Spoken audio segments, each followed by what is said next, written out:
Hello and welcome to the Petey Performance Podcast.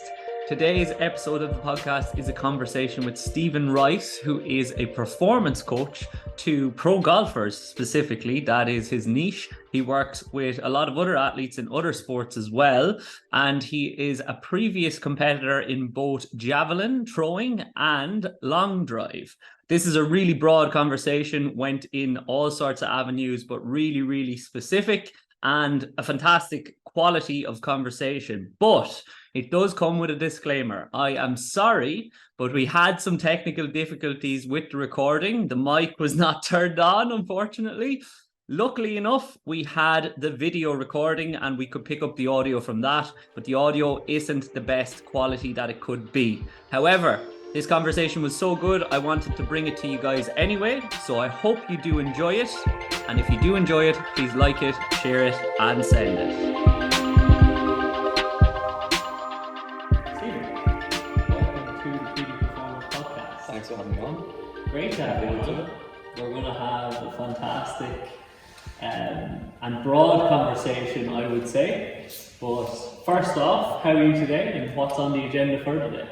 Yeah, I'm good. I had a few clients earlier today, so I've been rushing around a little bit, but love what I do, so I'm good, fresh, ready to talk. What time did you start at this morning? I'm not an early starter. No, I'd say 10 a.m. is probably the earliest you get me starting a client now. I have in the past done those 6 a.m. classes, and they were as bad for me as they were for my clients. So I just stopped them. So it's probably you might sneak me in at 9 a.m. but 10 a.m. generally is where I start, and then I'll have a morning, and then I'll have a nice long 2-hour lunch, and I'll have clients in the evening. That's generally how it goes. Yeah. I found doing the 6 a.m., 7 a.m.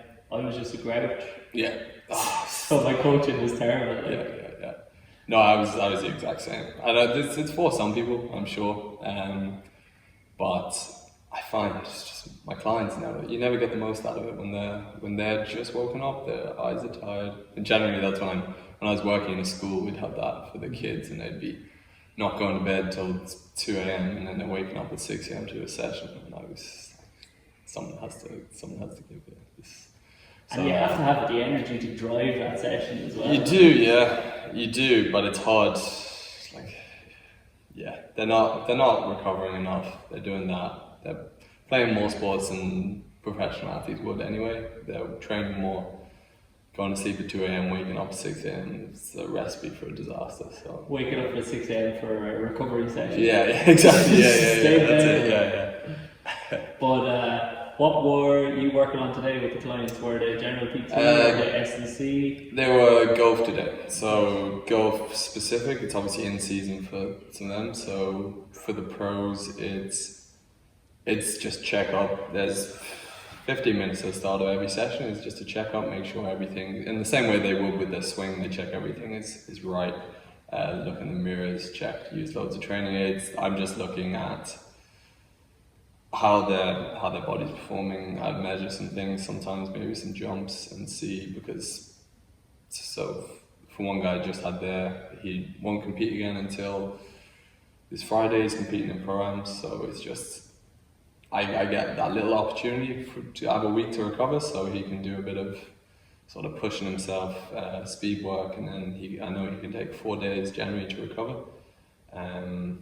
So I had the opportunity to see where he's at, do a bit of speed, and then maybe take 2 or 3 days where you can recover from that, and then we'll get another session in prior to competing. But with golf, the summer's packed, and then the winter's obviously where you can do the work. So it's just making sure the body feels okay, doing what you can.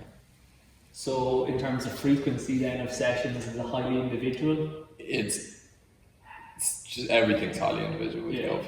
It's very much it's very reactive. So I was close as texting the night before, how do you feel today? Let's get a session in, or spend your time chipping, putting, whatever. And they're doing this generally full time as well. So you're working with people that are doing their sport full time.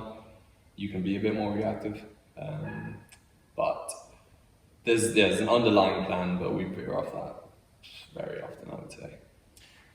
The better you play, the more you play as well. Exactly. Yeah, that's it. Exactly. Yeah. So if something's if something's off, so one of them had won a competition. 2 days later, had another competition. Stayed up watching the golf all night. Shot like a reasonably reasonably bad score for them, and I texted him the next day and I was like, "You stayed up watching the golf, didn't you?" Just like, yeah, he stayed up watching the golf till 2 a.m. and then had a tea time at 8 a.m. I was like, what do you expect? Like this is, there's nothing I can do in this situation for that to be. So yeah, things like that. I guess if you... And you saw him today? I saw him today. And did he stay up last night as well? He didn't know. I actually texted him last night and he was like, "Are you staying up?" I'm like, "No, and neither are you. You're going to bed right now. You can watch it in the morning." It's things like that. Like in athletics, you have to be, there's no point competing if you're not going to throw your best. So for me, coming from an athletics background, that I take for granted what I know about performance. Whereas guys from team sports or individual sports like this, those sort of things are just like, I either feel good on the day or I feel bad on the day. I'm like, well, no, you can actually dictate whether you feel good or bad. But so yeah, there's definitely a bit of that goes on as well. A lot of education then in regards to how to manage your own physical performance or increase the chances that you're going to be at a high level of readiness to perform. Exactly, yeah. I think, and people will say that about golf don't get me wrong, golf needs psychologists probably more than any other sports person, but how much of psychology in sport is your physical and mental preparation as opposed to, there's a problem here, let's fix it. But if you're feeling good about your game, that's obviously the best psychological advantage you can have going in to compete. So like, there's an element there that is very much performance based and making sure that you're not doing something like not sleeping leading up to it, or I guess getting out of balance leading up to it.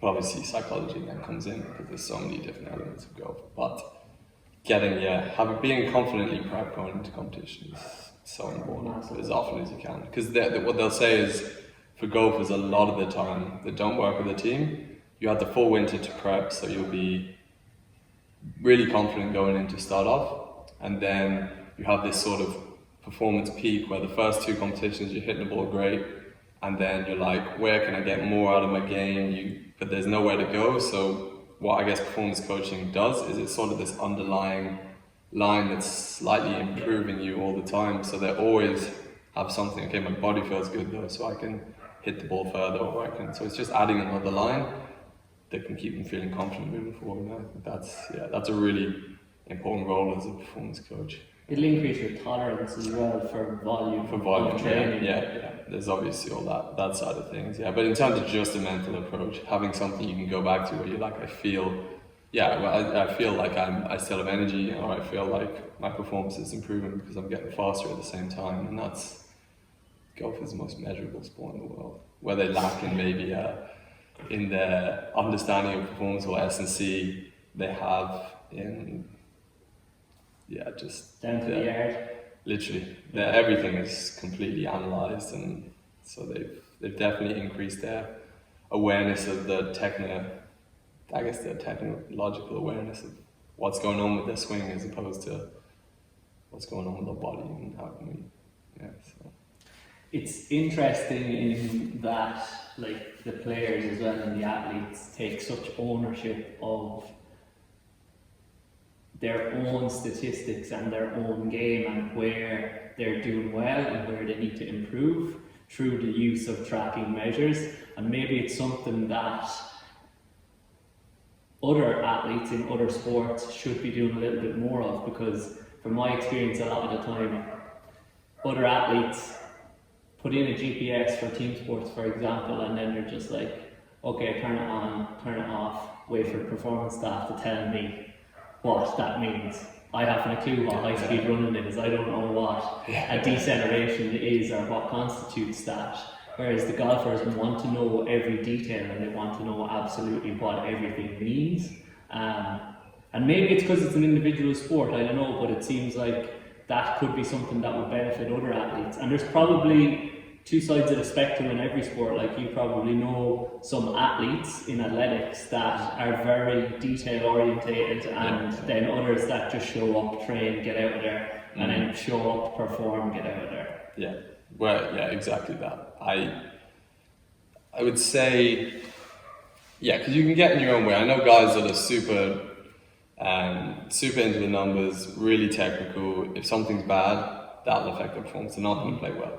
Whereas I know other guys that if something's bad, they'll just say, oh well, just completely forget about it and play pretty well anyway. So it can get into their heads. Some people need it more, some people need it less. Same with everything, as you know. I think for me, there's sort of, I guess, one main difference in training people when it comes to individual sports, and well, there's loads of differences, but with regards to the athletes I train in rugby or golf, for instance, golf, like athletics, is very much based on, in terms of S&C, it's very much based on your peak velocity. Whereas sports like probably GA and rugby, that's not necessarily the key thing. It's your power output, and that's sort of the biggest difference. And I would train them completely differently because of that. And I think when it comes to peak velocity, there's so much more detail involved. Whereas you're always trying to get to that sort of top point. You're always trying to push the speed barrier. You're on the edge of sort of working with your nervous system. There's so much more to take in.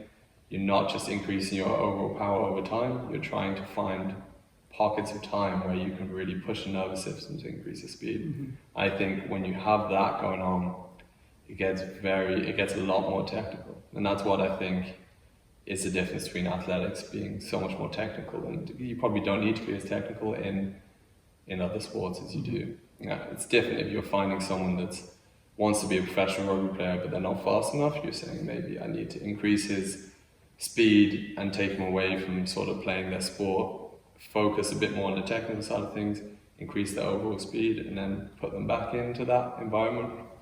That's just, for me, that's how I'd treat it if someone was trying to get to the higher level and they just weren't powerful enough or fast enough or athletic enough. But yeah, exactly what you say. I think when it comes to being more fast and explosive, and it really relies on your performance on a certain day, people are generally way more focused on numbers and technical with their approach to things.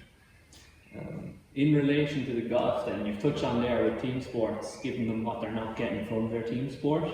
What did you see when you went in originally being the major technical or major physical quality or work on that the golfers were not getting enough exposure to, that you just implemented for low-hanging fruit immediately? Yeah, I want to say speed.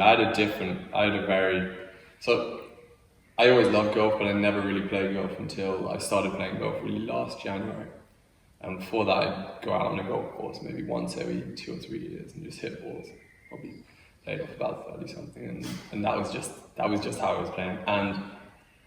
But I always loved the golf swing. I loved trying to understand the golf swing. I loved everything about golf. I saw golf as sort of own celebrities in their own right, and I felt like it was going to be an impossible thing to sort of tap into. So for me to introduce myself into the golf world, I took a step right after COVID, and although I was working with sort of different sports people at the time, I went in and worked so I did some custom fitting and just generally worked in a golf shop so I could introduce myself into the world, and that's where I found a lot of my original sort of clients now. But I also I got very lucky in the sense that, because then I gave myself the ability to work with a TrackMan, hit loads of balls, get used to playing golf. And I was lucky enough, I ran into a really good coach down there who had a very similar philosophy to me. So I guess, and it's very basic in that if you get someone taking what they have from other sports into their golf swing, getting used to hitting the ball as far as they can, and as powerfully and athletically and responsive as they can, and then just work on face control, so just learning how to hit the ball left, learning how to hit it right, and then learning how to hit past the ball. Those 3 elements, and then you just make their swing as close to just a perfect circle as possible, so you're taking out as many misses as possible. Narrowing the bandwidth. Exactly, yeah. So I think I'm talking about Noel Fox. He's an unbelievable coach. Coaches some of the best other guys in Ireland. He uses a hula hoop as a reference. So instead of sort of pulling it this way, you straighten the hula hoop, and you can see the arc would allow for so much less misses. Pulling this way, or I don't know if that makes sense to you, but kind of. Yeah. So if you can get the club path on a more neutral plane, then you're gonna have less misses. So that's how he explained the swing to me as a general, sort of as a general starting point. So I'd say, from there, that helped me, because as opposed to saying, look, the golf swing is an incredible technical thing, you have to hit all these positions, I got to explain to me like that, so I could see what these guys were missing. And the biggest thing was sort of they've been taught a way to hit a ball that doesn't necessarily suit how they move. Mm-hmm. So, and what I generally like to do anyway is I like to get people to get the most out of the body in. It doesn't matter what the movement is, I want them to get the most out of the body in every movement they do, running as you do as well, sprinting, jumping, hitting something. How can I get your body to do the movements it naturally wants to do and implement them into your swing?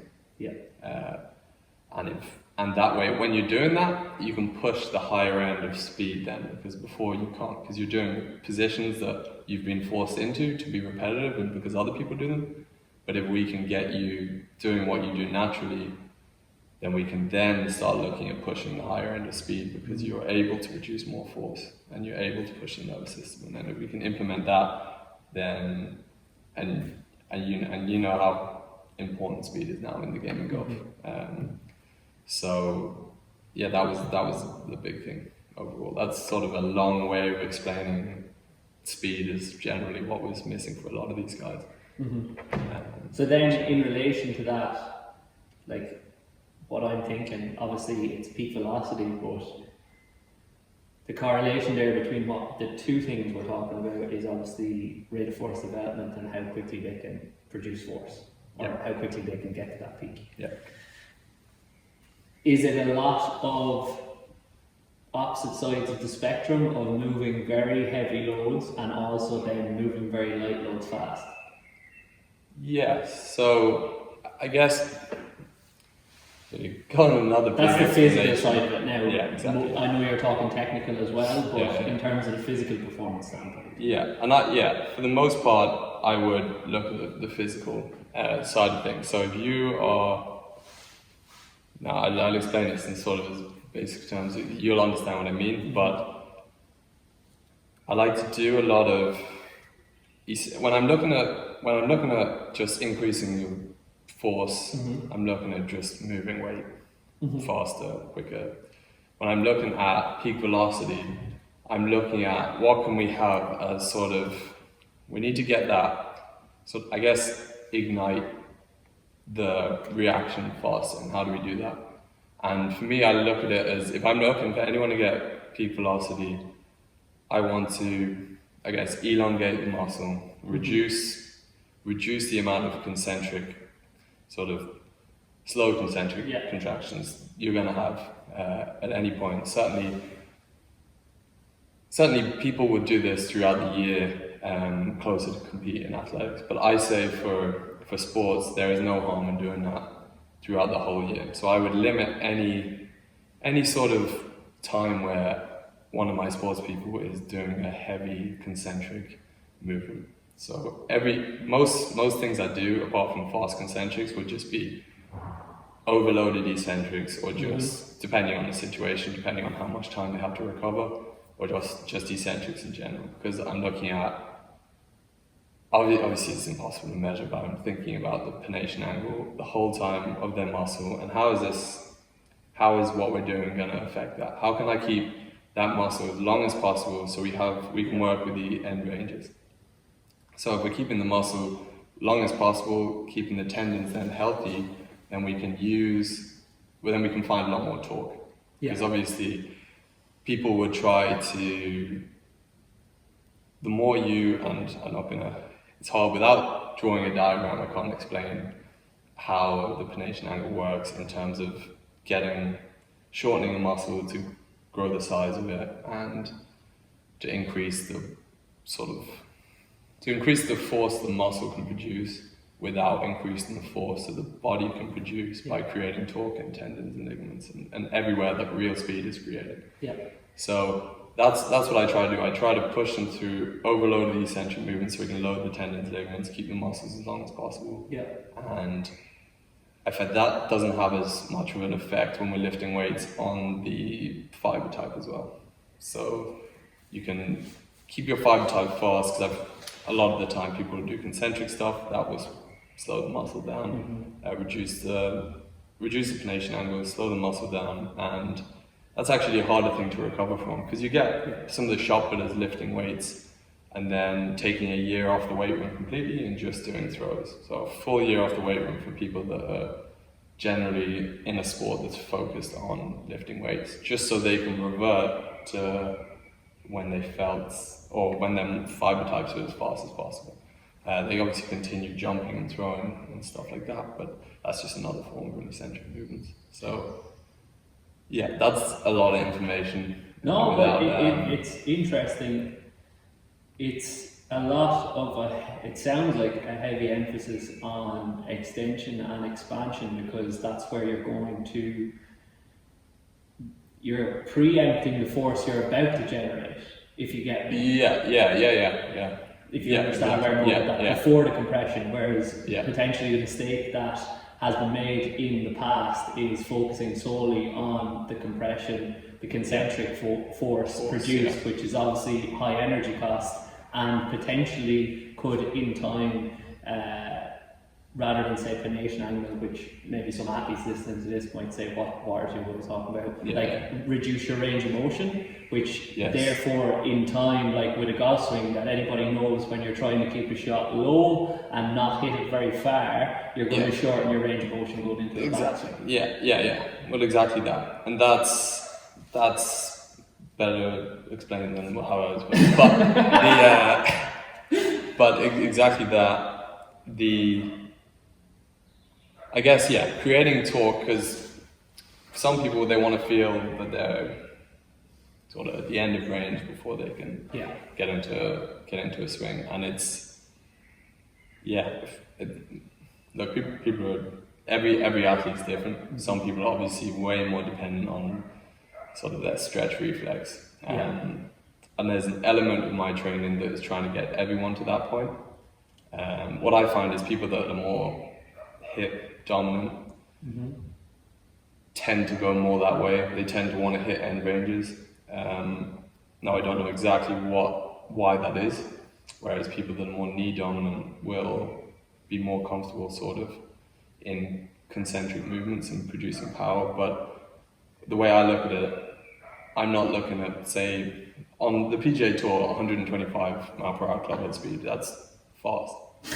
So you'll get people that are sort of, you can get there by lifting weights. You can get there by just doing concentric movements. So I'm looking at the other side of that. Okay, whatever about 125, what about 140, 145? And that's, like, for me, when I started, the first time I swung a golf club was 145, 146 measured. So that's me not just swinging it how I swing it. And that was just, I like to use end ranges a lot in everything I do. I do a lot of overload eccentrics, and so that's exactly it. You can get someone that's a 110 club head speed, is a really good repetitive swing, put them in the gym, maybe get them to 115, because you're waking up their nervous system a little bit. You may be shortening the muscles, but you're getting them more explosive. But how do I get that 115 guy then? Because you've now limited him, put him in a box, we can't get him to 130. So what I'm looking at is, how can we keep increasing people's speed without putting them in that box, I guess. So you can keep putting the muscles under tension, trying to keep the pronation, grow the muscle, load the tendon, keep the pronation angles fairly similar, and now we can use end ranges to produce power. And still give them the ability to use what they have, rather than taking away. Exactly, taking away what they have, which makes them good in the first place. Off topic, kind of. Well, not really off topic, but question. Priming for golf. Do they ever use it? Is it an effective tool, or is it, like in any sport, is it highly individual? Would they do a primary section? Anecdote. The couple of times I've driven the ball furthest, I stumbled across this, were days when I went in the gym either the morning of or the day before and did a heavy lower body session. Well, it wasn't even so much a heavy lower body session as I was doing hypertrophy clusters, so about 70% of my 1RM for multiple sets.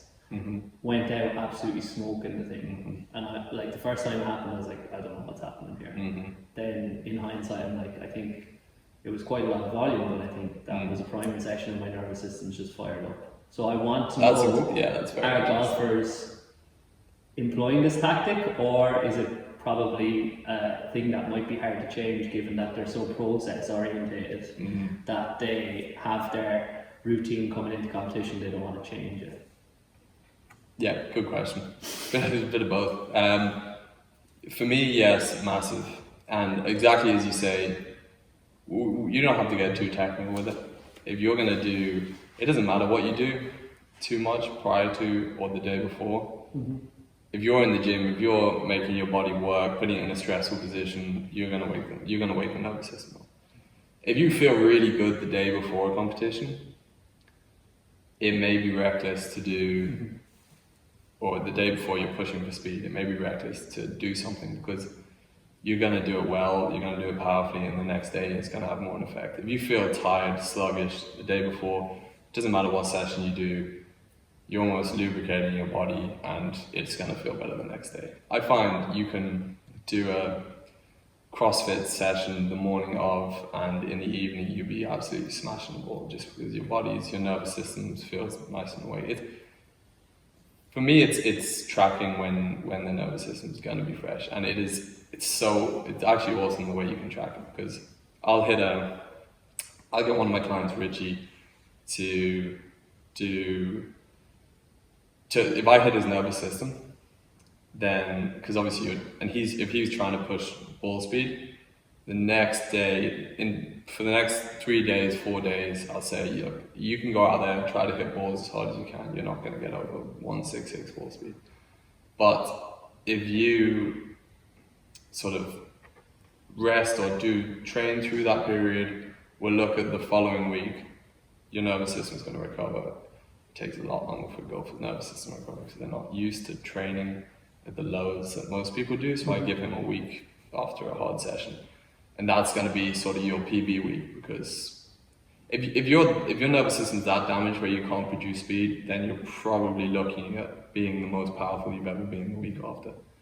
Because unless it's obviously stress related or anything like that, when I'm looking at it, you're not going to damage your nervous system like that if you're not going to be faster than you were before. So you always sort of know when he's going to be fast. You can predict it. It's very predictable, and it's so trackable, and they're so good at hitting the same shot all the time that it just makes it so much easier. For you, like as a performance coach, it's just complete proof that it's working, which is just money. It's the best. It's honestly the best, and it's why I've moved into golf so much more. And this is actually another big reason, was seeing this happen. I could say, Monday you'll hit this speed, and Monday will wake you up, and Tuesday you'll hit this speed, and without fail it'll always be the same. 1 or 2 miles per hour off maybe, but it'll always be predictable. And it's a sport, or it's a job, as you know, that is so, it can be so, if you're searching for external gratification, it's so unrewarding. Really? When you can, I find, if you're looking for people to say thank you or appreciate that you've done work, I think the athlete is going to find that they've done the hard work, and it's not because you've done what you've done to help them. Yeah, you facilitated it. Yeah, you've facilitated it, and you've made a massive difference, and they probably wouldn't have done it without you. But it's rare to ever find anyone actually appreciates that, because it's so hard to measure. Yeah. So in golf, these guys are trying to hit further ball speed all the time. They have done their whole life. Within a month, you can increase it by doing the right stuff, they can say, well, look, it's the only thing that's changed. So, and it's measurable. And I did, it just in terms of the selfish side of coaching, I enjoyed the fact that you could say, look, before it was this, now it's this, and they've tried their whole life. They can see that I know what I'm doing and I can actually improve it. Because outside of that, I've worked with GA teams and that stuff. I know these people have just changed completely because of what they've been doing, but it's so hard to know. Oh, he's playing well at the moment. You're like, well, no, I put so much work into that, and so yeah, I don't even remember where we were going with this question. Well, in terms of getting into golf and niching down, did you preempt that at all? Did you have any preconceptions that maybe have been challenged and maybe completely changed? Or did you see that there was a gap there and see that you could make a difference and just identify and decide that I'm going into this niche now and I'm going to make a difference? Yeah, I think the latter. That's a great question. I always loved golf. I certainly felt like I was an intruder in golf circles if I came in and said something. But they'd ask you your handicap before they'd take your advice. So I knew I had to improve that, because that was, I knew that was going to be a part of it. Like, well, I could hit the ball. I think at the range I could get to 11 ball speed. That was my best. But just sort of trying to do it with just with a normal swing. So I had that, but then it was like, okay, how does that improve your golf? So then I had to get my handicap down just to show, like, you have to prove yourself in some sort of way. And I'd say what I'm doing is very different, because I saw golf as where athletics was 20, 30 years ago with regards to SSC. Everyone's like, okay, now let's squat loads and jump in on a program. And like, for me, as a javelin thrower, I started actually training for javelin quite late. I was almost 21 when I started, really. I threw a bit when I was younger, but when I actually started and got into it, I finally got to throwing the under 23 record, finally got into that Sport Island Institute, and then I was just handed told I was given a program that I just looked at it and it was like squats and lunges, and I was like, what is this? And I compare it to like the Sport Island program for different sports that my friends or whatever, and it's just the exact same. Now there's great coaching in Sport Island. It's like, this is making me beepers, but I was like, where do people that really want to improve and get to the highest level, like especially in golf, where do they go? Like, where is that? Because America is great for it, but performance coaching is like, in terms of individualizing yourself to individual athletes and working with them, is a very American concept. And it works incredibly in America. Pretty much every successful athlete has a performance coach or two, or a team around them. And that's not really a thing in Ireland. And that's mainly because we're in team sports, are the biggest sports here. But even in team sports in America, they will have... Yeah, they'll have individuals, exactly, which is another good point. But there's obviously so much money in team sports in America. It's also, there's so much money, but it's also the fact that it is the norm now, and those players are so good they'll let them do whatever. But also there's like a culture in Ireland of, especially in sports, that don't tell anybody what we're doing here. Don't let anybody the code. So we know, absolutely. We know it all, and everybody else is doing ridiculous stuff. So don't let anybody else in here. And who's your man there? He's not coming in. He's not even watching this session. Get him out the gate. Yeah, absolutely right. Yeah. So, but that kind of needs to change, I suppose, and I can see it changing, especially in GAA athletes, because they're realizing that, like, why am I letting these people above on a board dictate my own performance and my own body when I'm going in and I'm doing this general program for the whole squad and I feel like shit, and then they're getting on to me because I'm playing shit. Why don't I just take ownership of my own performance, go and do my own thing. If the coach wants me to play good, I can actually have a conversation with him and say, look, I can't do this, I need to do this, and it's in your best interest and my best interest that you give me a little bit of power back. And I can see that changing, and that's potentially something in golf that they don't have to navigate that as much, do they? Because it's an individual not as sport. much, exactly, yeah, but that's exactly true. And when I worked with teams, I worked in a school for 5 years doing performance stuff. I worked with teams, and in the school it was great because the coaches from different sports send the people to me. They're like, this guy has a lot of talent.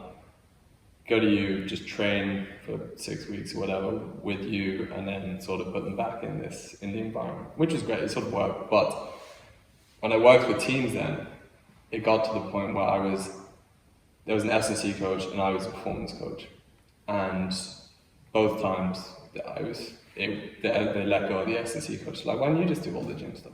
I'm like, well, that's not what I want to do. I want to, because you get individuals, and I take them out, take them aside, and do my own gym stuff with them. And I'm like, well, why don't you just do that with everyone? I'm like, I can't do that with everyone.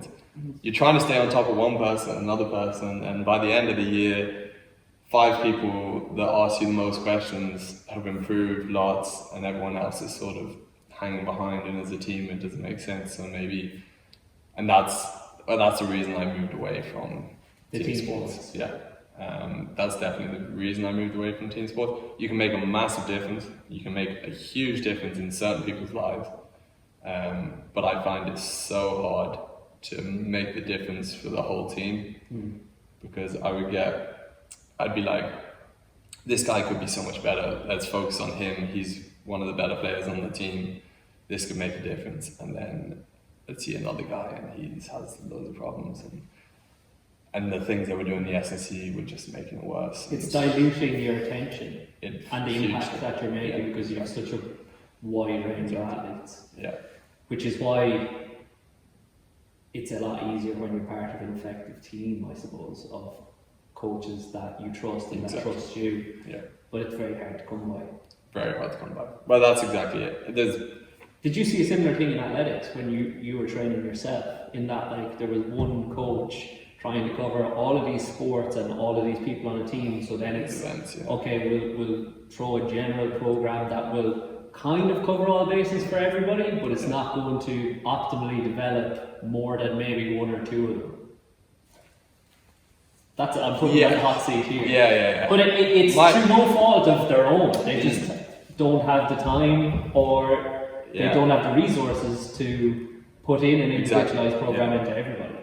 That's it. It takes a lot of time, and it's not financially rewarding. And I had a very different bringing it into athletics, where I sort of trained. I had this coach who's a really smart guy, trained for decathlon, because I wasn't athletic enough. I wasn't very athletic at all. I was coming to this thing, I couldn't sprint, I couldn't run. You were a generalist. I was quite old. I just wasn't playing any sports really between the age of 18 and 20. And I was lifting weights, doing general weight stuff. But yeah, I was a terrible sprinter, really slow, bad thrower, had problems with my arm. So I had to train as a decathlete to then be more athletic so I could go into throwing properly. And my coach at the time was very experimental with everything. And this is exactly what I needed. And there was 3 of us that sort of stayed in a core group that we were really pretty much experimenting for 2 or 3 years with athletics and how to compete and how to actually train. And from the age of 18, I knew I wanted to be a coach. So I never really cared that much about being an athlete. And it's the same now, it always has been. I never had that desire I see some people have. I just wanted to learn as much as possible about sports and take what I can from that. And that's the reason I went back to javelin, is because there were some guys in America that I'd been in contact with, and they all took a lot from javelin as an event, because there's so much you can pick and choose from it. There's so many different movements in it. And I was like, right, well, have a decent arm on me, so I'm going to go back and throw the javelin and try to get as good a level as I could. And it's not the country to do that because you need technical. But you know what's interesting about that is your training for decathlon was your GPP phase, your general physical preparation. Yeah, exactly. Yeah. So it was a lot of experiment. It was a lot of pain. It was a lot of, I guess, for me. And the thing I'm talking about pushing the nervous system. So, and the question you asked earlier about priming. Mm-hmm. Though a lot of what I do now is, I guess, potentiating movements before, like, so you pushing people to the max so they can perform when they jump better or perform when they go something better. With exercise like overloaded isometrics or overloaded eccentrics or overcoming isos or whatever it may be. But there's so many different ways you can do that. It depends on the athlete. Anything that really gets their adrenaline going that they feel like they're good at is going to be a pretty good potentiator. But I fell into a trap after I threw the, whatever it was, 75, 89, my PB, which is the under 23 record. I was like, well, I'm just going to get it. And I threw the thing, and my technique in javelin is not very good. I threw the thing like sideways to get to that point. And I always knew I had potential. Because of restriction or because of weight? Because of technical understanding. I just didn't have the technical understanding of how to throw a javelin. I have it much better now, but sort of over the whole training phase. But I didn't have the technical understanding. I've learned a lot in the last 2 years, but at the time I certainly didn't. But when I did that, I was like, okay, I'm going to push my nervous system further here. Let's get as strong as I possibly can. So in the same way I said earlier, I would push that guy, and then for the whole next week, he wouldn't be able to hit the ball over 166. So I would push my nervous system really hard in the weights room, jumping, sprinting.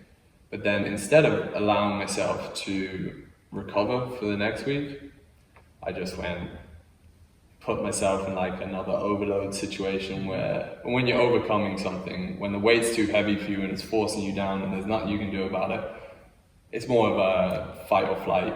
You can jazz yourself up to go at it again and keep pushing your nervous system. So I did that for 6 weeks. I got reasonably strong. I was hang snatching 120 and hang cleaning 165.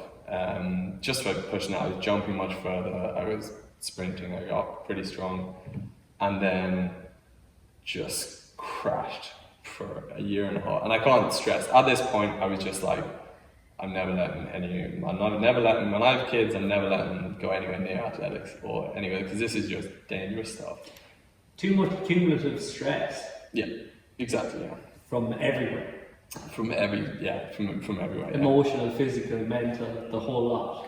And no period of like realization or just rest, to let that stress, you stress, maybe some of it, take effect. Yeah, exactly. Yeah, because I was like, this is a cheat code, because there's no way I should be this sort of strong and fast this quickly, because I've been training for so long. But if I just keep, like I was doing flipping off walls and doing all this stupid crazy stuff just to make myself sort of amped up, and I get this wide-eyed thing and I'd be like, let's push it. I do all these crazy things. I learned so much, but it took me, I'd say a year and a half of just not being able to sleep properly, just always being like, you get super anxious, and I think that while it being, I would never want to put anyone through that, but while it being the most awful stage that I've had, I learned so much about complete contrast to golf, is that? Complete contrast, complete contrast. But I've learned what I can do now in terms of pushing the edge, the signs that you're training too much, and the effect that can actually have on people. And I've learned how I can actually make people much better really quickly, but the effects that can have on people if you don't do it properly. So that was a massive learning stage. I am interrupting this podcast to let you guys know that I have a couple of spots available for coaching. So, unfortunately, due to demand, I only have one online space available for the rest of June. But if you would like to sign up to the Petey Performance Premium Package in July, please contact me at your nearest convenience and the earliest that you possibly can to avoid missing out. I'll likely only take on 4 more clients in July. Obviously, we don't have many spaces because we're trying to provide the best quality service to the people that are in the program. As well as that, the people that are in the program are seeing great value in it, so they're staying in there. So we can only offer the service to a certain number of people, so don't miss out. Message me as soon as you can. Message me premium if you're interested in online coaching. And then I also have 2 in-person coaching spots available for the rest of June. I feel that you get a lot more out of the in-person coaching if you're looking at speed or change of direction development. I get to see the problem in front of me immediately and solve it as soon as I possibly can. So if you'd be interested in in-person coaching, please message me with the keyword in-person as soon as you possibly can to not miss out on those spaces. Again, we're filling up fast, so make sure you don't hesitate and you reach out immediately. Now back to the podcast. Invaluable, really, isn't it? Like, to go through that, I think know the signs so that you can see the signs in your athletes then and pull back. And I went through a similar thing as well. And you do figure out what is optimal in terms of putting stress on your body. But the benefit as well is you figure out that your body is quite robust and you can push it quite extreme levels. Yeah, for sure.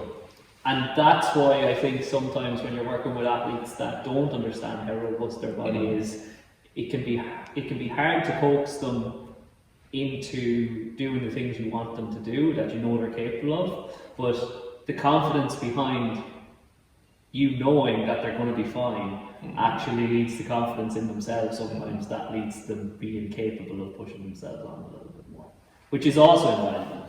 But like, you're talking athletics and it's almost like reflections, but you're back training now, aren't you? Yeah, well, I'm not training at the moment. At the start of the year, I had this sort of nerve issue from my back that led into my shoulder. That meant every time I was playing tennis, I was playing golf recklessly, hitting the ball at that stage, and then throwing as well. And I just wanted to get back into training so that injury wasn't the reason I stopped. So for now, I'm back super busy with work now, so I can't really train. I haven't really trained. I started training. It got to a point where I could throw again, and I was like, that was a massive moment for me. Just being able to throw a javelin without pain, and then work took over. I was like, look, it's not gonna happen for me this year with work, so I'll take the year off, and then next year we can give, because it was a frustrating time when it got through COVID, during the sort of time where we couldn't compete. I trained through it. I was actually able to train full time. I was sort of regularly thrown over 80 meters in training, and I was excited to get back into competing, just because I wanted to break the full Irish record then and maybe get to Olympics, and there was just no competitions. And yeah, once that had finished, I just sort of had to get back into work. There's no, even if I threw 80 meters, 85 meters, there's no real financial gain or reward, or so I get it. If I was addicted to javelin, like I'm addicted to probably coaching and trying to understand and learn more, then I get that it'd be really rewarding, but there wasn't enough reward for me for the amount of work I was putting in. But in relation to being able to golf but not being able to throw javelin, you're creating projectile motion in both. So is it the specific positions in javelin that were causing the nervous system issue, or were you having similar issues? Now I don't. I think it was, I was getting some nerve issues when I was trying to swing fast, but I don't. I've gone to that point of pushing I would never train like that for golf. How I train, because my technique was bad when I was swinging 147. There was so much more speed there. Obviously, if I had a proper golf swing at the time, but now I'm never pushing for speed. and my swing is reasonably controlled, and I limit it. But like on the course, I'm still swinging like 135, 136, and it's much more limited now. So that's all I'm trying to do with my golfers is increase their max. And that's what people don't understand. People are like, so you're getting them to hit it as hard as they can every shot on the course. I'm like, no, you're increasing. And the same way Usain Bolt, we were talking about speed reserve, in the same way Usain Bolt jogging beside someone that's sprinting. Yeah. So same thing in team sports in terms of people question me and they're like, why are you developing their max velocity? You're never going to hit it. Yeah, but it's that speed reserve, so that if their max velocity is now 9.5, 8 meters per second as a percentage of that is now less than it was when their max speed was 9. So it's easier. Exactly. And it's just a combination of loads of things, technique, the load that tendons can take, just force, general production, what the movements they're used to taking, the speed they're used to going at, and that sort of stuff. But exactly, yeah. Now, if I can tap it around at like 195, 196 ball speed, that's going to give me a massive advantage over. And pretty big advantage. I don't think, it certainly helps because like Let's get that in there. now I'm playing off 2.1, I think my handicap is. So, but my short game is horrendous. But even when I'm playing with the pros, I'll be like sort of 40, 50 yards ahead of them, and then they'll obviously get up and down, I won't, but whatever. But it just takes practice beyond that. So if I can get them closer to that point, then and you'll see it now with like people like, I mean, Bryson probably didn't go about it the right way in terms of he was doing it with the swing. I like to do it with. There's another thing. I'm about to go off into a whole other thing. Right. Okay, so people think you're generating speed in particular movements. So I'm generating speed in a rotational movement, or as a sprinter, I'm generating it in a straight movement. Yeah. But the nervous system doesn't work like that. You're increasing your ability to generate speed and force, and that can have implications on injury protection because you can react quicker, kick, and there's so many different things. Your general movement capacity. So if I'm trying to increase someone's speed, so I could take a sprinter straight from the Olympics, and I could take a golfer that's been swinging a club, same thing, and if you give me 6 months, I could, unless the golfer had a lot of potential to increase and was willing to increase their neuro capacity, I can make the sprinter swing faster because they have that speed and the ability, the contractile velocity it takes and requires. So that's what you're trying to do, is increase the body's capacity, because the nervous system gaining speed means that every part of your body is gaining speed. So yeah, it's giving people sort of that neural capacity in any movement so they can implement it into their golf swing. And then there's obviously a skill acquisition phase. But if you increase their speed in any movement, then you can increase their speed and they have the capability within the golf swing. And that's what I'm trying to put. And I don't see it too much out there. I see people dipping their toes into sprint drills, but I don't see anyone saying, look, let's make someone a real athlete. Or even if there is people saying that, they generally don't understand the full, and then don't get me wrong, there's definitely people out there that do. But I'm looking on the places I see, social media, and they don't seem to understand that you can, I guess, take someone and change their ability to just produce force and that's make them an athlete. And literally what I was about to say is, although people will think it in terms of rotational, horizontal, whatever, it's all vertical force because gravity is acting on us and we're standing on the ground trying to use the ground. So increase their ability to produce force vertically, and it will hopefully translate into other movements. Exactly, yeah. And like the sprinting, if you improve their technique, so in a golf swing, if you improve their hip movement, I'm not improving their hip movement so that they can use it better in their swing. I'm improving it so their body has the capability to increase speed long term. So if I was to make them swing fast, or if I was to make them technical improvements in their sprinting when they're a golfer, is to make them be able to sprint faster so that they can take that speed and and their nervous system can increase the speed it can create, and then we can implement that in the golf swing. Does that make sense? I haven't explained that too well. Yeah, So I know where you're going with Yeah. it, and it's very much in terms of people thinking it has to be uber specific, but like how we move in whatever movement we're doing is partly the force we're producing and also where we're applying it. Exactly, yeah. So we can improve someone's capability if they already generate a lot of force by improving how they're applying it. But typically, a lot of the time, they're applying it in the right way for their body type. They just can't generate force. You can't generate force. Yeah, exactly. Yeah, and if you can increase the capability they have, because you're like, the reason I'm focusing on sprinting technique with a golfer is because if they can sprint faster, they can Generate force. Yeah. exactly. And if I'm focusing too much on their, which is people think on their technical ability to throw a med ball, so they can produce force and have rotation ability. It doesn't mean they have to, and sometimes they'll pick and choose parts of the med ball throw. They're like, oh, that feels better, I'm going to throw out my golf swing. But that's not the overall goal. The reason I'm doing it isn't to implement straight into your golf swing to make your golf swing faster. It's to produce force, and then you can transfer that because your nervous system is increasing its capacity to react quicker. It's capacity and strategy. Exactly, yeah. And you need to work on both, and people will probably look and listen to this and they'll be like, yeah, but Pete, you do loads of sprint drills and loads of stuff in regards to improving how the body is moving.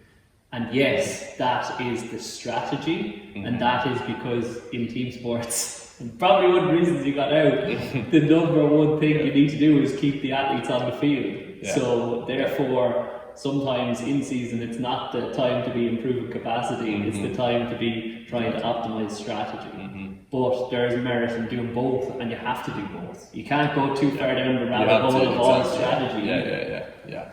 You can't go with speed, you can't go with strategy. It's a fine balance, and I think it's important, especially with you on, like the first thing I do is, as I said at the start, 15 minutes, get people walking on their toes, on their heels, see how they're moving first, do some jump work, see if there's any missing links in movements that we do or they do outside of the gym that can be causing problems long term. And I think that's what you're doing, especially when you're looking at people and how they move. Because that is important, because you have I think it's hard to overcome a movement someone's been doing for years. And to do that, you have to push them to a point where they're now generating max speed or force or something like that within that movement. Otherwise, they're not going to change. What's the point of changing? Their body's just going to be like, no, I've been doing this for years. That's the, I guess that's the fun side of rehabbing and coaching and changing like that. Yeah, changing. That's what we're doing with it. Yeah. To have elicit change for them as well. Things that are very, very important to them. Exactly, yeah. Because people will come to you and say, and I've definitely said to you, they'll be like, I guess if you had the magic pill to increase speed, then everyone would come to you. I'm like, well, no. Everyone, you have the magic pill to increase speed. You could make anyone faster, apart from maybe the top 20 people in the Olympics in the 100 meters. They have a pretty good setup right now. But over time, you could probably make them faster because you're working on things. But you can pretty much make any sports person outside of that faster. So yeah, everyone can get faster. It's pretty easy. Yeah, I've had this conversation with a couple of coaches recently who also have a heavy speed bias, and some people find it difficult, but like it might sound arrogant, but it's pretty easy to make someone faster. And it's such and it's such low hanging fruit, and people think like when my athletes share maybe their GPS statistics of their new PV max speed, they're like, oh my god, how'd you do it? It's like just gave them what they needed to get faster. They got faster as a result. Yeah, exactly. Yeah, and it's not luck. There's no expectation for us to be like, will you get faster? I know they're gonna get faster because they're faster in every other metric. The hardest thing is getting them to do it. To actually, that's it. Yeah, to do the work and then to actually trick. Because I had this with the gopher. I was doing like an eccentric. I think I was getting him to hang with a single arm pull up and then push away and just see if he could resist the fall. and he would only always get to here and just be scared of doing it. Yeah, and I was like, we just did this little visualization thing where he's like, okay, you're hanging off the edge of a cliff here. Just, you have to hold on no matter what, like. Or sometimes I do, like, I'm gonna smack you in the calf if you don't hold on to this. Nice. But then he did it, and that just seems like, okay, he did it that time, but he didn't. But that's actually him overcoming something. So it took so much more adrenaline. It made that actually was him improving, because that's what it takes. And if you can implement a mindset like that, I know I did it to the extreme, but if you can implement a little bit of that into the guys that won't push themselves, and little sort of visualization things, or everyone has their own thing that will help them, because everyone grew up completely differently. But if you can implement that into pushing someone, you can make such a difference, you know. But I'm getting a picture for why the neural impact is so high for your athletes, just from the little anecdotes around your sessions. And I'm also getting a picture for how you crashed into the training. Yeah, it makes sense now. Stimulus that you were doing, because you can obviously tolerate a high amount of eccentric stress and you can get loads of reps in, and then you're probably like, oh, I'm fine, and then the next few days you're like, I'm absolutely done. No. But have you changed your approach now? Because you have been competing in long drive, obviously. You've been keeping up to date. You went over to Europe. I did, yeah. It's one of those things. I competed in long drive. I tried to do it with a normal driver and a normal swing, and those guys have abnormal swings and abnormally long drivers. So I went over. I didn't. Could you compete though? Yeah, I got through the first few rounds, but I wouldn't say it's competing unless you are win or come second. Yeah, sort of thing. I get that, so but in terms of they had resources that you didn't have, and you're still in the ballpark. So therefore, if you did invest time into it and resources, do you reckon you could get to that level? Oh, I think there's capacity for a lot of people to be swinging. If you're training for speed and you're training to swing the club faster, there's capacity for people to swing 170 club speed, like a lot of people.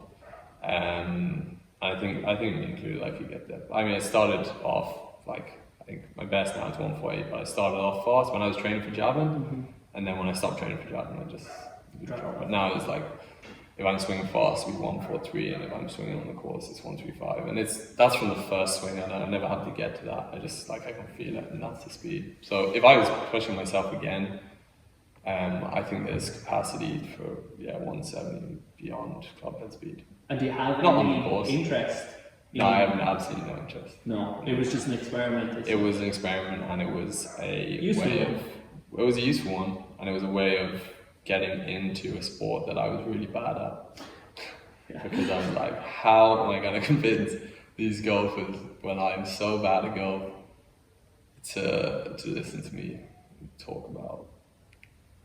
So I had to look how far ball goes. I hit ball far. How you do? It was. So that was my way in. That was the only way in. And as soon as I improved my golf, and as soon as I got people listening to me, it was like, I'm not doing long drive again, because I love golf so much, and I want to continue to play it, and hopefully maybe that is something I compete in. I didn't get any satisfaction out of trying to increase the ball range and hit the ball far. It's a completely different swing, and it's a different sport. It was very destructive. It's a different sport. It's very destructive to your actual golf swing. Yeah. Is it actually very much so? I would say very destructive. That's why I don't like people picking and choosing things from it to increase their club head speed. Like, you just swing how you swung before, and then we use other ways to push your nervous system that you can, and then implement. It may take 6 weeks or so to implement it into your golf swing, but your golf swing will get faster because of that. Like, one of my guys was talking about it again, just because he was the last guy I had just there, but Richie, when he came to me, he's up sort of 190 ball speed now, but he has 2 different swing types now for his sort of his normal drive and then his bomb drive, like swinging as hard as he can. So he just uses, he's a hip dominant guy, there's sort of 2, and it's hard to explain without visually showing you, but there's two things with med ball that I would do. One is for hip dominant people, and one is for sort of knee dominant people. And it's sometimes easier to actually, because people generally would do what the knee dominant people would do, because there's less hip dominant people out there. It was easier to help them gain speed to start off with, because I'm just like, do this when you're throwing a med ball, and now do this when you're swinging a golf club, and it's gonna be faster before we even push your nervous systems. I don't want to do too much of that during the season, but I forgot what I was gonna say. I would argue though that there's a lot of hip dominant people, they just have been trained to be more knee dominant, so then they use that strategy. Oh, absolutely, yeah. And even for me, starting off in golf, I'm like, can I take this knee dominant person and make their hips rotate and make them knee dominant? And the answer I found is no. I couldn't, no matter what I did, I couldn't make their. And there's long drive guys. There's more hip dominant long drive guys, but there is like Justin James. He's more knee dominant, and it's literally so easy to see the difference. Someone's pelvis rotating like that, whereas others is just sort of sliding. So it's very easy to see the difference, but I couldn't. You can take a hip dominant person and get them doing a knee dominant movement, but I couldn't take a knee dominant person and get them doing a hip dominant movement. Yeah.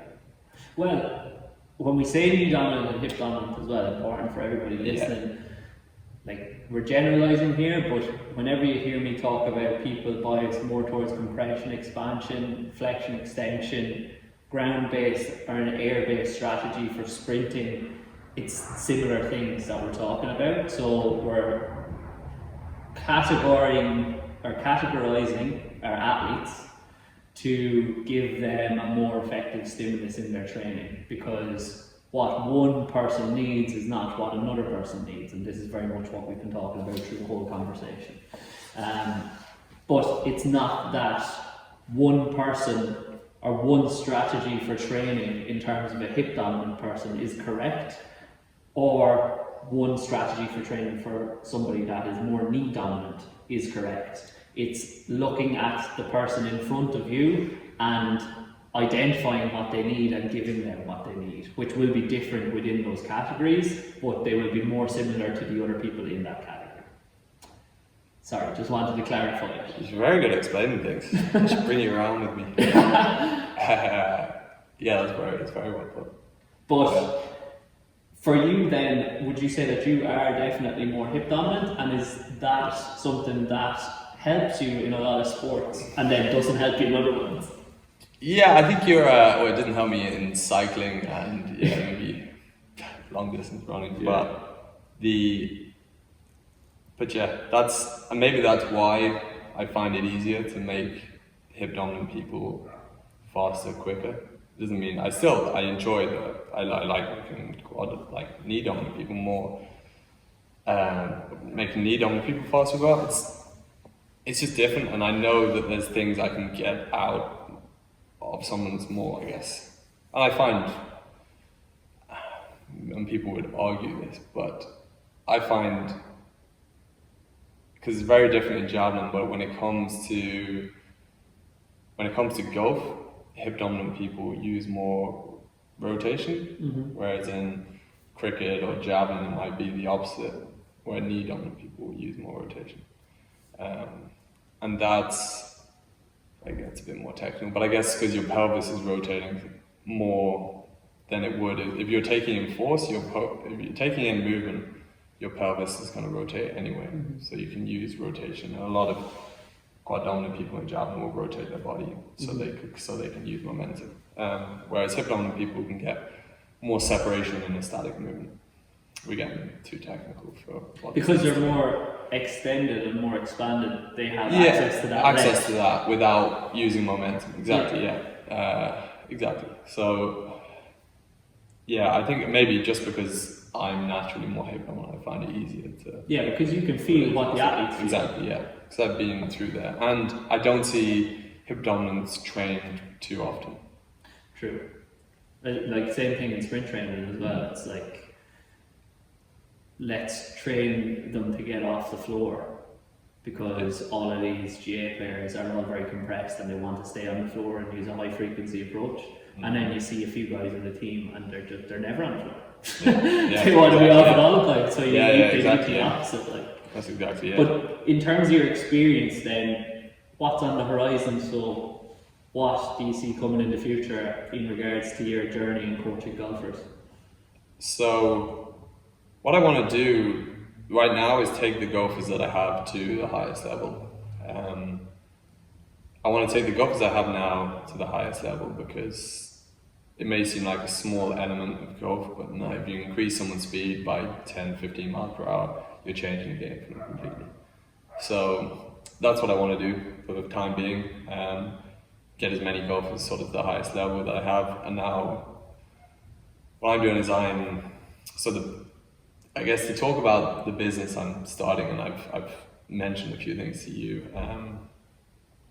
is I'm trying to create a place, because right now I'm not just teaching golfers, I'm teaching rugby players and people from different sports, but create an area where all athletes can come train together and sort of, I guess, you can see what other people do in different sports that can help you in your sport, and just train together and just be athletes, create a community, exactly, where people feel like they've gotten to the highest point of within the country that they can. Now, how do I get to the next level?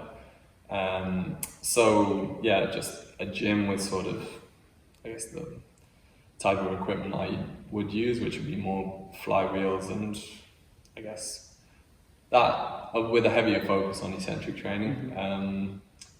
Have an area where athletes can sort of do relax as well, like recovery boots, physio, even PlayStation, podcasts, whatever, just so they can talk, discuss, and share sort of what it's like. Because like one thing you notice about golfers is they probably put more effort into their sport than anyone else. In fact, definitely. Obsessed. Yeah, exactly. So they put so much time into that. They haven't been exposed to the performance side of things as much, so it's great to sort of watch them communicate, and I've learned so many things from different sports people over the years. So an area where they can do that, and then get a golf simulator so I can focus on golf. But also golf seems to be the sport that brings everyone together. So the golfers can help the rugby players in their swing, and it just create that community, and that's what I'm trying to do now. I've been flat out looking for a premises for 3 months now, and everything just sort of falls through at the last second, for whatever reason. So that's what I'm trying to do at the moment. So if anybody knows of premises or has exactly, premises, then you're down. I'm down. It's exciting, definitely exciting, and you're doubling down on your niche, which is always good as well. And you obviously sound very passionate about it, so hopefully it comes together for you.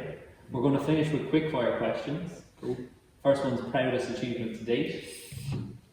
Probably, and I know it'll be overtaken in a few years, by probably coaching someone to a high level, but probably throwing I don't know if it's throwing the record, probably throwing throws I threw in training, getting over that 80 meter mark in a sport that I probably didn't have enough of a background in to really push myself beyond that. So just doing it off of my own back, and another guy, David Parker, who I had shout out, he's super smart guy. He's a javelin coach. He works with the Chinese national team, or the Shanghai national team.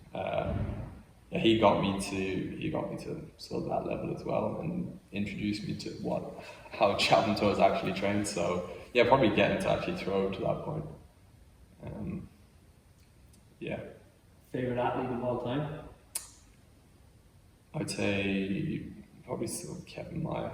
He's a French decathlete, a world record holder. Someone that's a proper athlete. He's just someone that's maybe not born with the most talent, but worked and trained so well, was so smart about it, and became, I guess, arguably one of the best athletes of all time. Drop him into any sport. Exactly, yeah.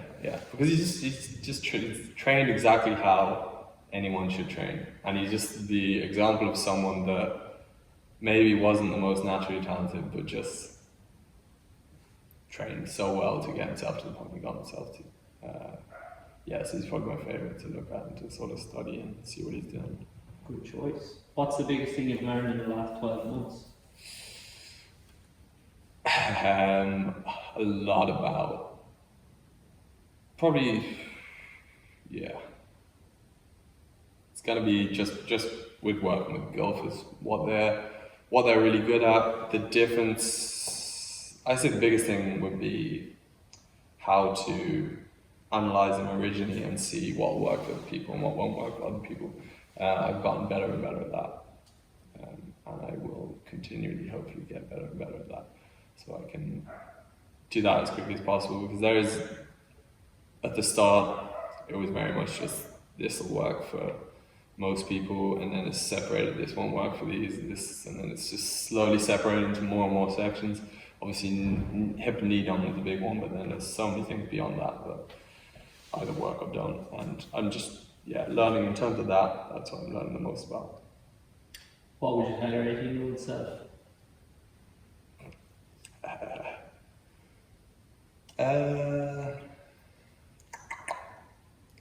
Good question. There's so many things at the time I was like, I just wish I didn't do this, but there's so many lessons out of that. But it's hard to know. That's a good question. I'd say I probably wouldn't push myself as hard as I did, but at the same time I probably learned so much from that, so it's a hard one to answer. We learn something through everything. No matter how tough the experience is, it makes us a little bit more capable for the rest of our lives, I suppose, and taking on another challenge. So, best of luck with the next challenge in finding apprentices for performance, but we're excited to see what happens. Cheers, thanks a lot.